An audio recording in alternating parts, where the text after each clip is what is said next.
Bapak Ibu, saudara-saudara yang dikasihi Tuhan Yesus Kristus, mari sebelum kita membaca dan merenungkan firman Tuhan, kita memohon bimbingan Tuhan di dalam doa.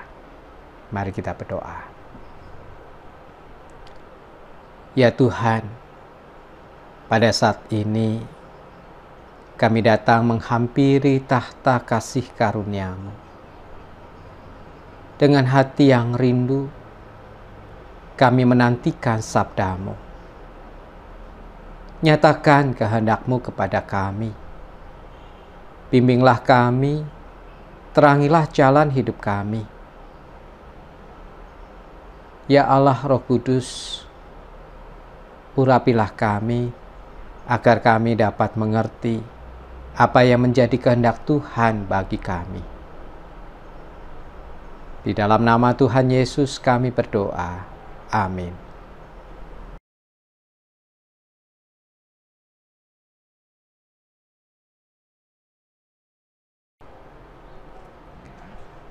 Pembacaan Injil Tuhan kita Yesus Kristus diambil dari Injil Yohanes pasal yang ke-6 ayat 1 sampai dengan 13.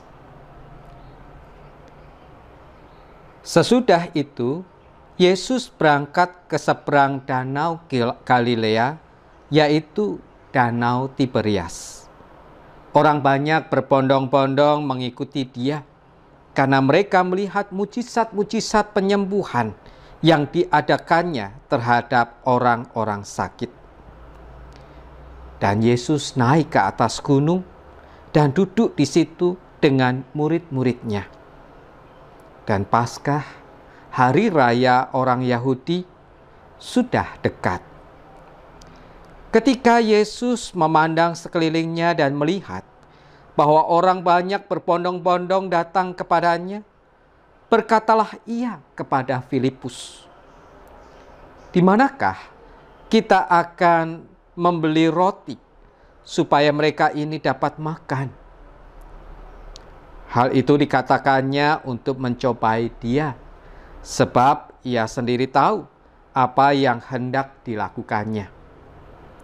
Jawab Filipus kepadanya, "Roti seharga 200 dinar tidak akan cukup untuk mereka ini, sekalipun masing-masing mendapat sepotong kecil saja." Seorang dari murid-muridnya, yaitu Andreas, saudara Simon Petrus, berkata kepadanya, "Di sini ada seorang anak yang mempunyai 5 roti jelai dan 2 ikan. Tetapi apakah artinya itu untuk orang sebanyak ini?" Maka kata Yesus, "Suruhlah orang-orang itu duduk. Adapun di tempat itu banyak rumput, maka duduklah orang-orang itu, kira-kira 5.000 laki-laki banyaknya." Lalu Yesus mengambil roti itu, mengucap syukur, dan membagi-bagikannya kepada mereka yang duduk di situ. Demikian juga dibuatnya dengan ikan-ikan itu, sebanyak yang mereka kehendaki. Dan setelah mereka kenyang, Ia berkata kepada murid-muridnya, "Kumpulkanlah potongan-potongan yang lebih, supaya tidak ada yang terbuang." Maka mereka pun mengumpulkannya dan mengisi 12 bakul penuh dengan potongan-potongan dari ke-5 roti jelai yang lebih setelah orang makan. Demikian pembacaan firman Tuhan.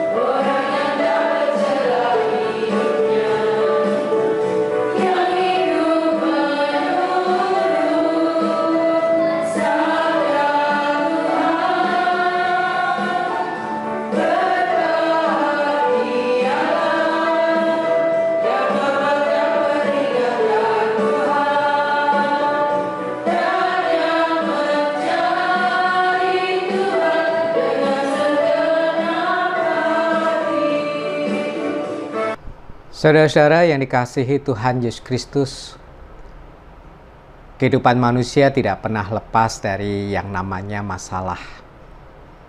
Masalah selalu datang silih berganti. Kadang-kadang satu masalah belum habis, sudah muncul masalah berikutnya. Dan kadang-kadang ketika kita menghadapi masalah, pergumulan, kita sudah merasa kalah, merasa lelah, atau bahkan kita sudah merasa putus asa. Ya, masalah selalu ada dalam kehidupan kita. Yang penting bukan bagaimana kita menyingkirkan masalah yang ada itu, tetapi bagaimana kita menghadapi dan menyelesaikan masalah-masalah itu. Dan semuanya sangat bergantung kepada cara pandang kita, cara kita memahami masalah itu. Apabila kita memahaminya dari sisi kurang, dari sisi negatifnya, maka masalah itu akan menjadi beban yang berat. Sekalipun kecil, akan terasa begitu berat dan besar. Tetapi berbeda ketika kita bisa memahami, memandang masalah itu dengan tepat, dengan benar. Kita bisa memposisikannya pada tempat yang tepat. Maka kita akan dimampukan untuk menghadapi dan menyelesaikan masalah itu dengan baik. Nah, hari ini kita akan belajar dari kisah di mana Tuhan Yesus memberi makan 5.000 orang. Di dalam Injil Yohanes itu diceritakan bahwa Tuhan Yesus memandang orang banyak yang berbondong-bondong datang kepadanya. Lalu pada saat itu timbullah inisiatif dari Tuhan Yesus untuk memberi mereka makan. Lalu dia bertanya kepada Filipus, salah satu muridnya, orang yang berasal dari daerah itu. Dia bertanya, di manakah kita akan membeli roti untuk memberi mereka makan, gitu. Tetapi jawaban Filipus bukan tempatnya di mana, tetapi yang dijawab oleh Filipus, dia melihat nilai uang yang mereka miliki 200 dinar. Dan kalau ini dihitung bisa dapat roti sebanyak apa, dan apakah itu cukup untuk orang sebanyak itu? Makanya Filipus berkata, uang 200 dinar tidak akan cukup untuk membeli roti bagi mereka. Walaupun setiap orang hanya mendapat sepotong kecil saja. Filipus melihat dari sisi kurangnya. Nggak cukup ini, nggak bisa. Dan ketika melihat dari sisi kurangnya itu, kemudian dah mentok. Tidak ada lagi upaya untuk bisa menyelesaikan masalah itu. Berbeda dengan Andreas. Andreas kita lihat di sana, dia membawa seorang anak yang membawa 5 roti jelai dan 2 ikan. Dia mengatakan kepada sang guru, di sini ada seorang anak yang memiliki 5 roti jelai dan 2 ikan. Tetapi, apa artinya itu untuk orang sebanyak ini? Nah, ternyata Andreas sebenarnya dia melihat ini, ada roti, ada ikan.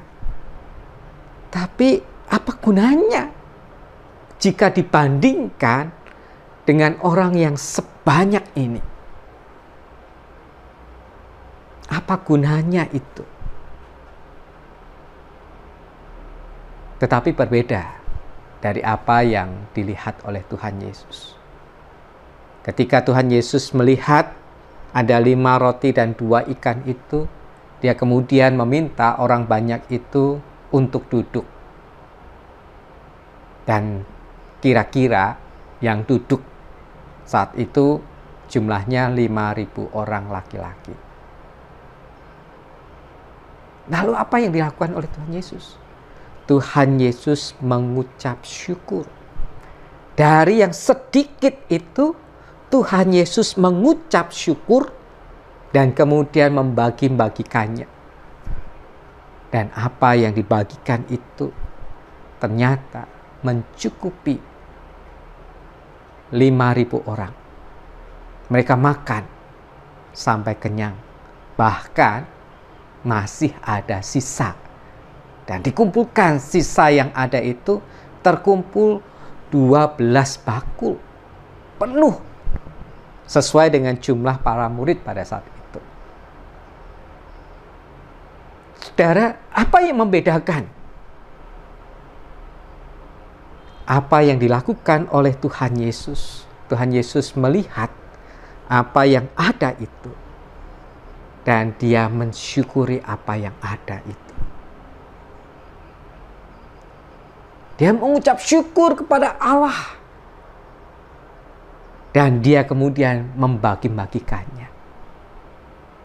Barangkali kalau itu kita terapkan dalam kehidupan kita, dengan apa yang kita punya, kalau secara hitung-hitungan matematis, ini kurang, tidak cukup untuk makan kita sebulan.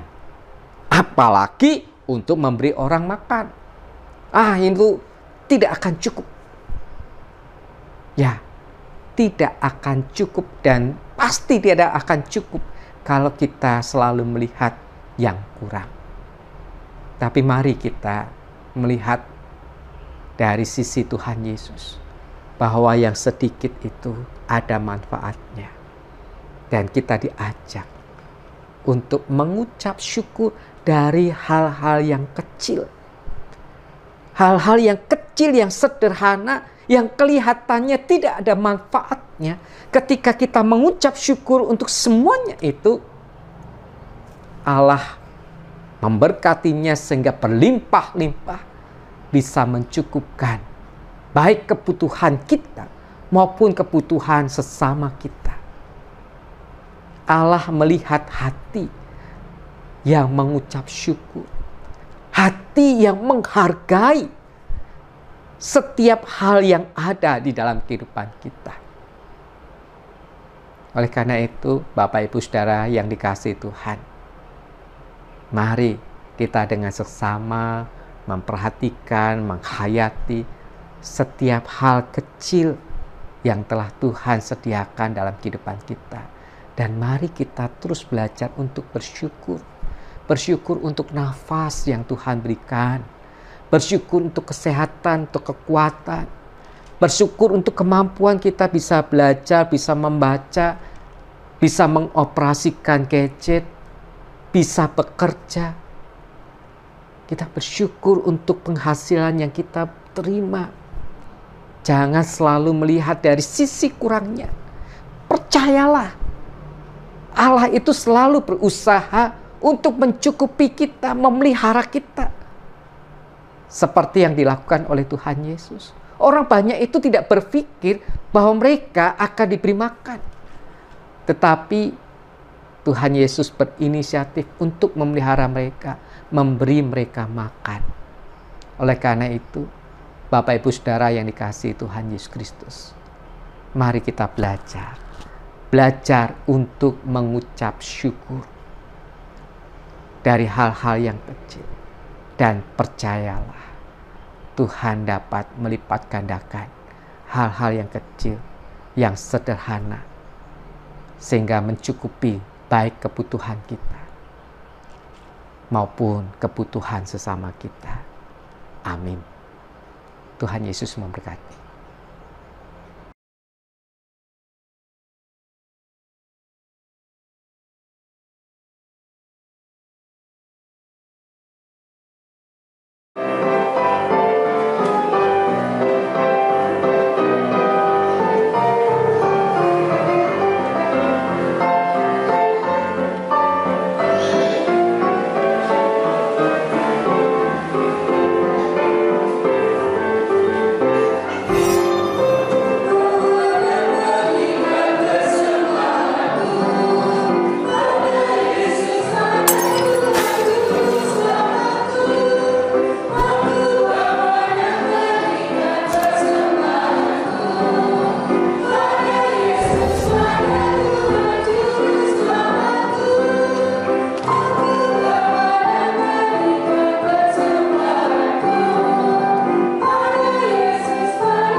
Bapak Ibu yang dikasihi Tuhan Yesus Kristus, mari kita berdoa.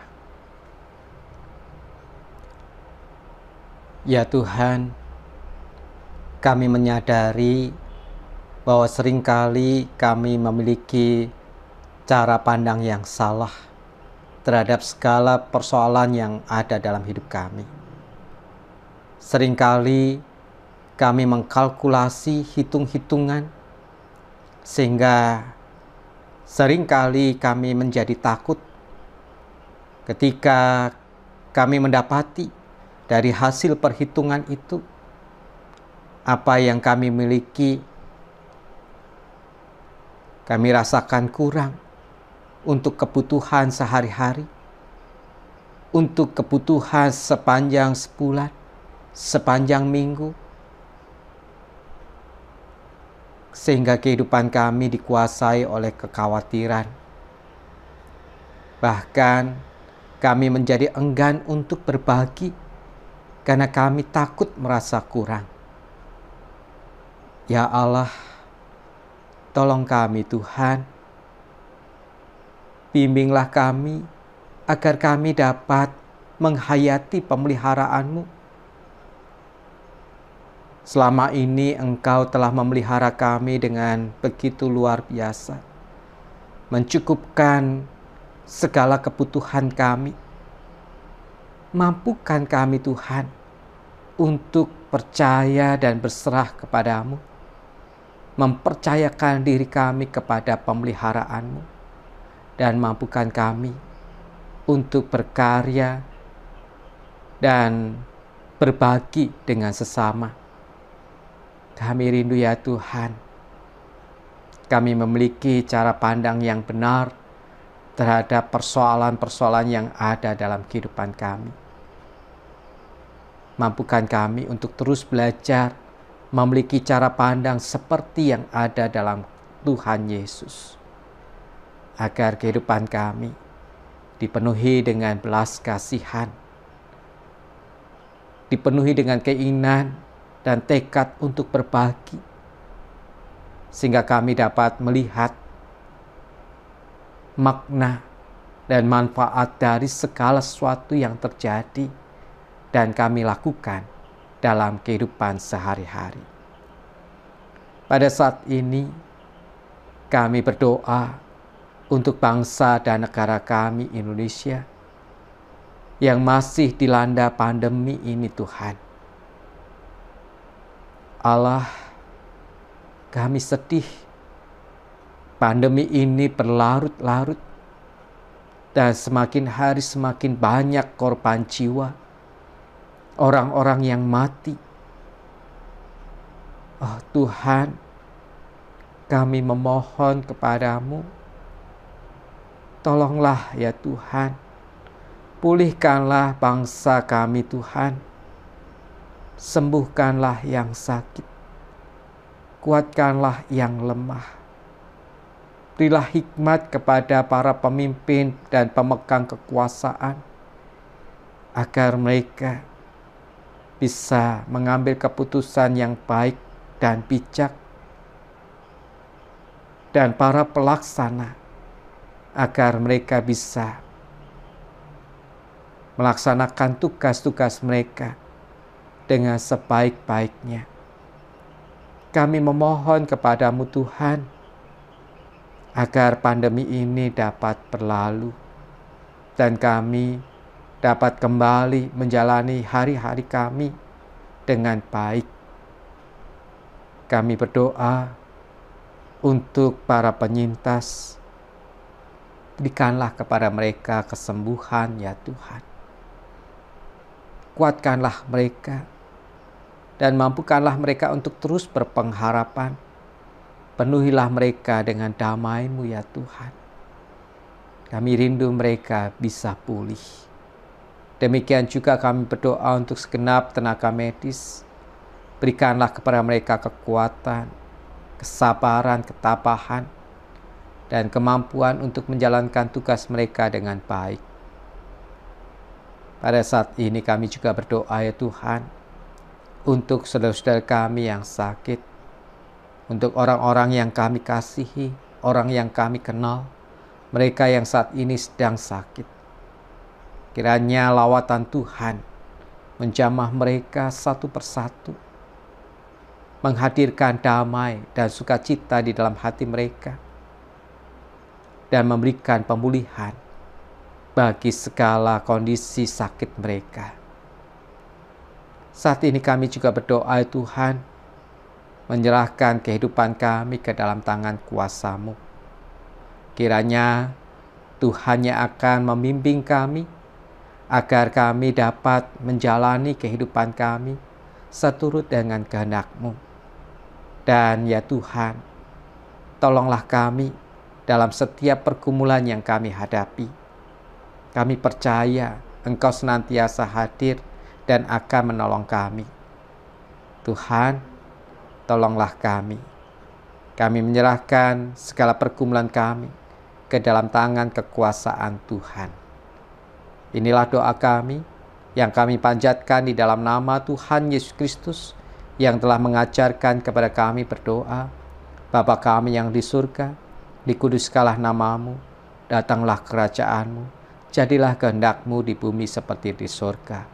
Berilah kami pada hari ini makanan kami yang secukupnya, dan ampunilah kami akan kesalahan kami, seperti kami juga mengampuni orang yang bersalah kepada kami. Dan janganlah membawa kami ke dalam pencobaan, tetapi lepaskanlah kami daripada yang jahat, karena Engkaulah yang mempunyai kerajaan dan kuasa dan kemuliaan sampai selama-lamanya. Amin.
Hai sahabat GKI Juana, mohon subscribe channel GKI Juana ini ya untuk mendukung kegiatan persekutuan, kesaksian, pelayanan GKI Juana. Let's go!